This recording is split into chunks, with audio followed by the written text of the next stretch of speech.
Alright guys, welcome to the first video in Unit 2 on colonization. Along with this video goes the main idea number 1. There are 5 questions here that you can answer while we go through the video. You can answer them at the end. You can do them however you would like. Remember that you also have your note packet that you can use as a guide to be there with you while you're listening and while you're answering. Okay, let's get to it. The second unit is on colonization, and I want to warn you ahead of time in the beginning, we're going to do a lot of jumping to get to where we need to be, but it'll start with some review before we get started. How does where one lives affect how one lives? This is our essential question for the unit. Remember, essential questions have many different answers. There isn't just one singular correct answer. So, how do you think where someone lives can affect how they live day-to-day life? Think about that. Give yourself a minute to ponder it, and keep that question in the back of your brain as we go through this unit. So where do we have to start? Well, we need some context. We need to understand where these ideas of colonizing came from. So motivations to colonize. First and foremost, we have religious motivations. These religious motivations are going to include the Protestant Reformation, that idea of reforming the church. That we also have the Puritans who are trying to purify the Church of England. These religious motives are going to push people to leave where they live currently and try to establish a more moral environment in the colonies to prove that if you live morally, you can be successful, that the root of success is morality. And really these religious motives say that religion in the mother countries is not moral, is not pure. And when you come to the colonies, you have that opportunity to start over to do so. The Renaissance is going to be a huge motivator when it comes to colonization. Remember, Renaissance means rebirth. Rebirth of the arts, rebirth of the sciences. The sciences are what we need to focus on here. We're going to have all sorts of new inventions that allow for colonization to happen, because navigating the waters is going to be easier. You're going to have ships that are more sustainable to make these long journeys, and that really pushes people to go further and further away from home. Economic motives are huge. Remember, in the beginning, this idea of searching, this idea of going out and navigating the seas, really was that we're looking for a water route to India, and we're going to talk more about that in a second. But then it became, we need to trade and keep the trade within our empire, not trade and give money to other empires. We want to do it all by ourselves, and that we come to know as mercantilism, which we'll talk about later in this unit. But those economic motives are going to push these empires to go outside of their borders. And we also have political motives. Political motives between these kingdoms in Europe, wanting to compete to have the most new territories, expand their empire. Remember, land equals power. The more land a empire has control over, the more powerful they seem. Now, to wrap these up into an easy way to remember, think back to the Spanish conquistadors. Gold, glory, God. So gold, money, economic motives. Glory, to have that I am the best, we are the best motives. And God, the spreading of religion. These three G's can really encompass what we just talked about: gold, glory, God, religion, money, politics. So when we start talking about explorers, we are not going to go through every minute explorer that went through North America. The Regents doesn't have it on there. I'm not going to make you sit through it. But what we do need is some context for where exploration began.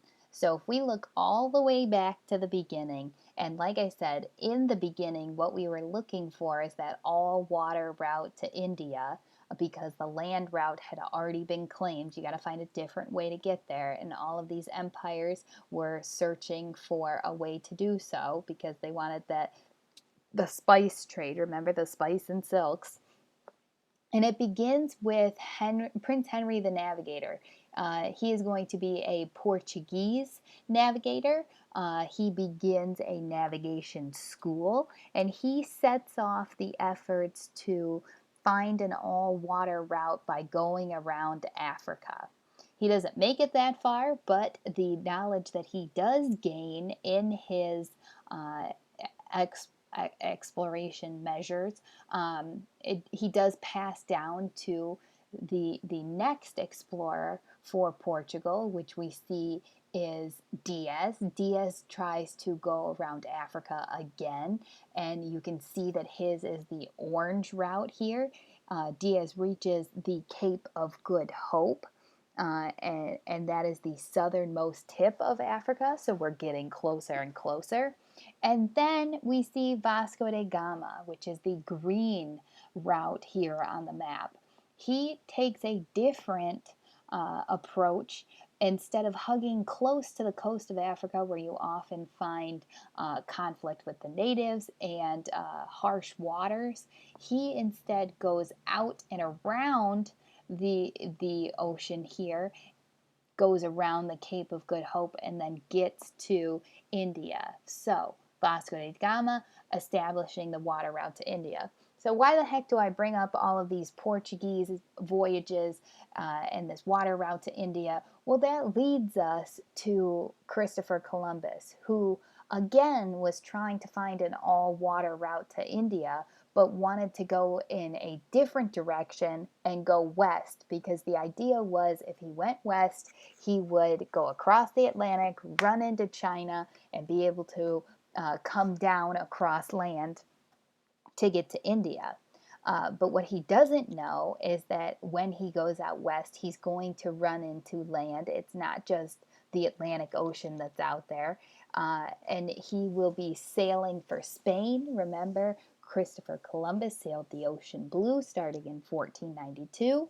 And what he does is he hits the Bahamas, and he thinks that this is India, which is why he calls the people he sees Indians. Now, as Spain and Portugal begin to compete for the new territories that they have found in this new world, as they head west, they have to divide the new territories, because they don't.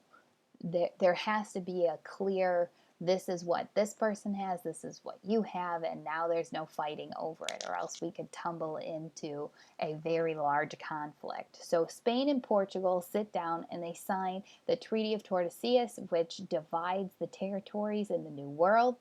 And the way it's divided, you can see the line on the map here. To the east is for the Portuguese, and to the west is for the Spanish. The reason that the west belongs to the Spanish is because Christopher Columbus has already struck and claimed land over there. Uh, all the while we see this division happening, this line being drawn through the mid-Atlantic, there is zero consideration for the native peoples in these lands. Zero. We are not thinking of the people that already live in these territories. We're just thinking about ourselves if we are the old empires and what the land can do for us.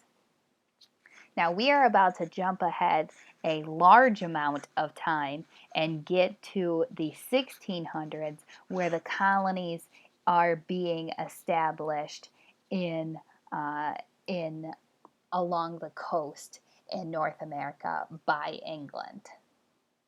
And the reason we jump ahead so much is because really this is where the region starts. So before we get into the differences of the colonies and things like that, I want to start with the political practices of the colonies because this is the most influential piece of this information. In the colonies, it is established that there will be what we call self-representative forms of government, and there are 4 of them: the Virginia House of Burgesses, the Mayflower Compact, New England Town Meetings, and the Fundamental Orders of Connecticut. These 4 are what we need to know moving forward. Before we get into it, I want you to watch this video clip and we will discuss after.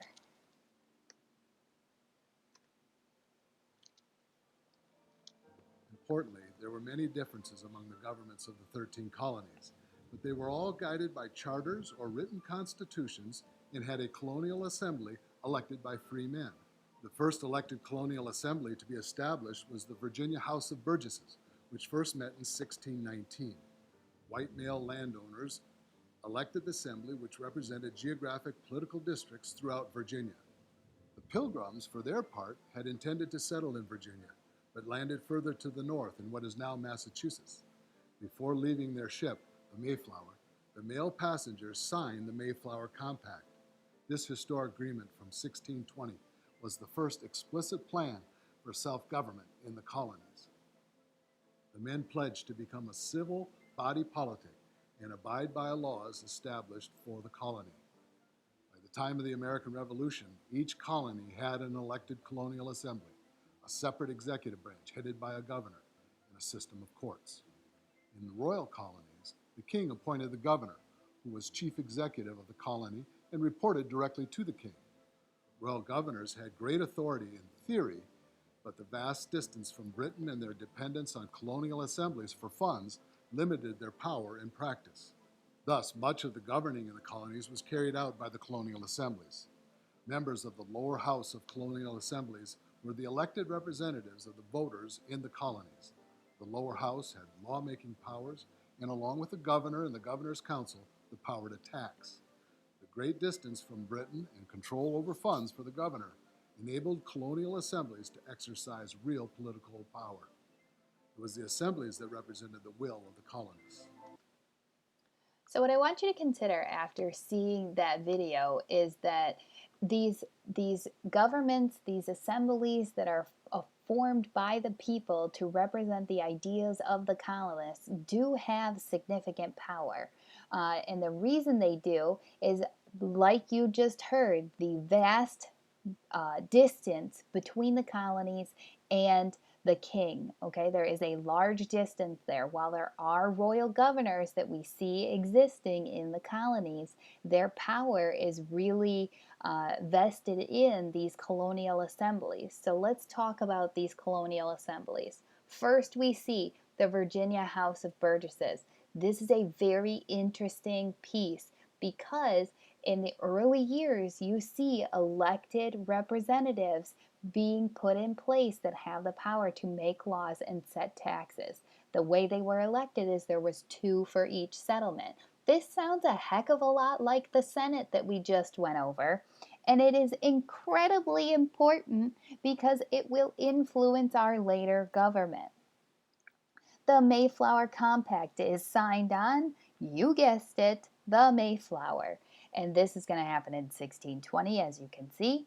These are the Puritans that are coming across the Atlantic, leaving England to purify the Church of England, coming to form a colony that they will show has a strong moral, religious base. And on the way there, they say to themselves, we need to come up with a way to govern ourselves. We need a form of self-government. And that's exactly what they outline in the compact. What it does is it writes down how this colony This Plymouth colony in Massachusetts Bay will be a republic, which is a representative form of government where the officials are elected by the people. These officials are the governors, the deputy governors, the assembly. So again, we're seeing the people elect those in the government to best govern. New England town meetings. These are going to take place in the New England colonies where an open discussion can happen among the people. This open discussion could be on land disputes, it could be on laws, it could be on any issues the people are having, but this is a public forum where, again, the people's voice is heard. And the last piece here is the Fundamental Orders of Connecticut, which highly resembles our Constitution. The format is a preamble and then 11 different sections to follow that outlines what they named a general court.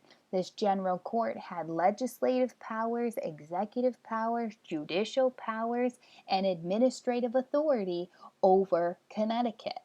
These four representative forms of government will come to show that the colonies from the very beginning wanted the people to participate, which will influence them down the line. So we keep talking about these colonies. Let's get it out of the way. There are three types of colonies. First and foremost is the New England colonies. This is going to be, like you see in the picture, Massachusetts, Connecticut, Rhode Island, and New Hampshire. Notice that Massachusetts has two parts. Where we see Maine up here, that was also Massachusetts. So two parts there. This is going to be the colony of the Puritans. The Puritans came to the colonies to live a moral life. They were opposed to the Church of England and the corrupt practices that they had been observing, and they wanted to come to the New World to establish a colony where the people were living morally, where it was really a stripped down version of religion and a very strict type of life, way of life. These colonies are going to be self-sufficient. This means that they're growing their own food, they're making their own clothes, they're building their own homes. They don't need anybody else. They just need each other. Community is important. Everybody has a role. Now, the famous quote that goes with the New England colonies, and I need you to lock this in your brain, is a city upon a hill. This comes from John Winthrop, and what he is suggesting here is that he wants people to look up to the New England colonies, look up to the Puritans. And when you look up to someone, you want to be like them. When you look up to an athlete, or you look up to your older siblings, or you look up to someone in society, you want to be like them. That's exactly what John Winthrop was suggesting here. He says if we come here, we live morally, we become successful, then everybody's going to want to be us. So we want to be a city upon a hill. The middle colonies, New York, Pennsylvania, New Jersey, Maryland, Delaware. These middle colonies are what we call the breadbasket. They are part agriculture, part industrial. They are going to be the cash cow for England because they are diverse in what they can contribute to England. They will trade with England. They will really be that model for mercantilism, which we will talk about in a little bit, but they will serve the mother country well. The southern colonies, Maryland, Virginia, North and South Carolina, and Georgia. These are the agriculture colonies. Plantation is what you need to associate with the southern colonies. The rolling fields of farming, of agriculture. Here we're going to see slavery be a huge member of the economy. The first slaves are going to be brought in 1619. This is huge. when we think of the southern colonies at this time in the 1600s, we are not thinking cotton, okay? The cash crop is going to be tobacco, not cotton yet, okay? So the cash crop here, when we're thinking of the southern colonies, they are giving England what England cannot grow for itself. That is their main draw here, and the dependency on slave labor is going to become important to us down the line. Now, when we come back next time, we will continue on with the differences between the three colonies. Don't forget to do your main idea worksheet, and any questions, let me know.